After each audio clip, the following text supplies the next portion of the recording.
তসবিহ তাহলিলে নিমগ্ন। এমত অবস্থায় তাদের ওপর সাতপন্থীরা বাহির থেকে এসে ময়দানের পূর্ব পাশের বাটা গেট ভেঙে ঢুকে পড়ে, যা ভিডিও চিত্রে স্পষ্ট আপনারা দেখতে পাবেন। দেশীয় অস্ত্রশস্ত্র, লাঠিসোঁটা ও লোহার রড সহ নিরীহ সাথীদের উপর ঝাঁপিয়ে পড়ে। সেদিন সাতপন্থীদের নৃশংস আক্রমণে আমাদের অন্তত ৫,০০০ নিরস্ত্র সাধারণ মুসল্লি, তবলিগের সাথী, বিভিন্ন শিক্ষা প্রতিষ্ঠানের ছাত্র শিক্ষক মারাত্মকভাবে আহত হয়েছিলেন, যার মধ্যে একজন ময়দানে মৃত্যুবরণ করেন। অনেকে বিভিন্ন অঙ্গ হারিয়ে পঙ্গু হয়েছেন। লজ্জাজনক বিষয় হলো, সাতপন্থীরা নামাজে সেজদারত সাথীর ওপরেও লোহার রড দিয়ে মাথায় আঘাত করে, এমনকি অনেক বয়োবৃদ্ধ সাথীকে পিটিয়ে পরিহিত পোশাক, জামা ও লুঙ্গি খুলে নেওয়ার মতো বর্বরতাও দেখায়। আপনারা শুনলে তাজ্জব হয়ে যাবেন যে তারা একদিকে রড দিয়ে লাঠিপেটা করছিল, অন্যদিকে ইসলামের শাশ্বত কালিমা বিকৃত করে জোর করে অন্যদেরকে দিয়ে বলাচ্ছিল, বলো লা ইলাহা ইল্লাল্লাহ সাদ ওয়ালিউল্লাহ, নাউযুবিল্লাহি মিন যালিক। তাদের নৃশংসতা এখানেই থেমে থাকেনি। তাদের সেদিনের নারকীয় তাণ্ডব থেকে টঙ্গী ময়দানের পশ্চিম উত্তর কোণে অবস্থিত হাফিজি মাদ্রাসা, যা কাকরাইল মাদ্রাসার একটা অঙ্গ, হেফজখানার কোমলমতি ছাত্র শিক্ষকদের কেউই রেহাই পায়নি।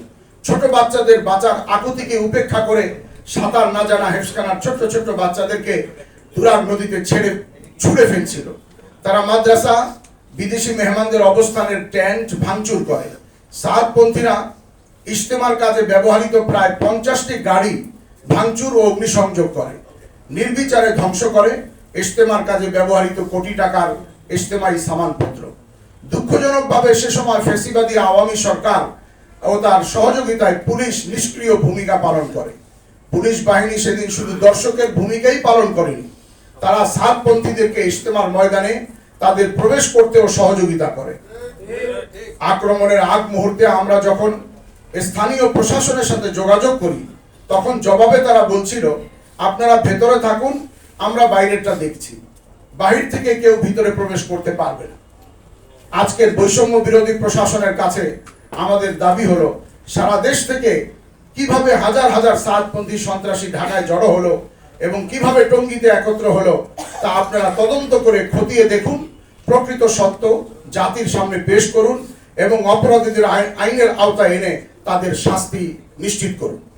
প্রিয় সাংবাদিক ভাইয়েরা, 1 ডিসেম্বর 2018 টঙ্গীর ময়দানে বহিরাগত সাতপন্থীদের আক্রমণের সংবাদ যখন কাকরাইলে পৌঁছে, তখন জরুরি ভিত্তিতে সেখানে দেশের শীর্ষস্থানীয় ওলামা মাশায়েখ ও দাওয়াত তবলিগের মুরব্বী হযরত বৈঠক করেন। আমরা তৎকালীন স্বরাষ্ট্রমন্ত্রী আসাদুজ্জামান খান কামাল সাহেবকে কল করে অবহিত করি। তিনি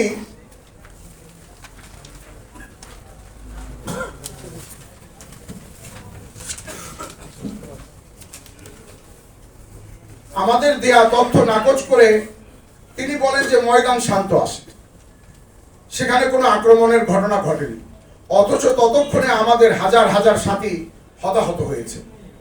আমরা যখন আবারও কল করে প্রচারের মাধ্যমে সরাসরি লাইভ প্রচারিত খবর, প্রকৃত চিত্র ইত্যাদি তুলে ধরি, তখন তিনি উত্তরে মিথ্যাচার করে বলেন, ময়দানে অল্প কিছু ঘটনা হয়তো ঘটেছে, এতে উদ্বেগের কিছুই নেই।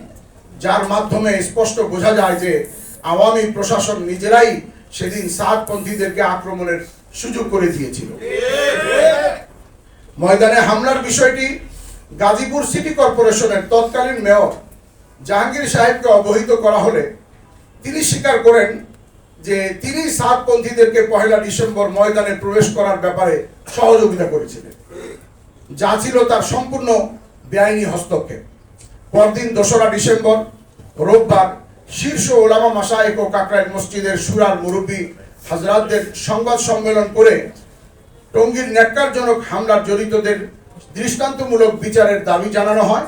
কিন্তু দুঃখজনক বাস্তবতা হলো, ফ্যাসিস্ট আওয়ামী সরকার বারবার মিথ্যা আশ্বাস দিয়েও কোনো ধরনের আইনি পদক্ষেপ নেয়নি, যার ফলে স্পষ্টত বোঝা যায় যে টঙ্গী হামলার ঘটনার সাথে আওয়ামী সরকার প্রত্যক্ষভাবে জড়িত।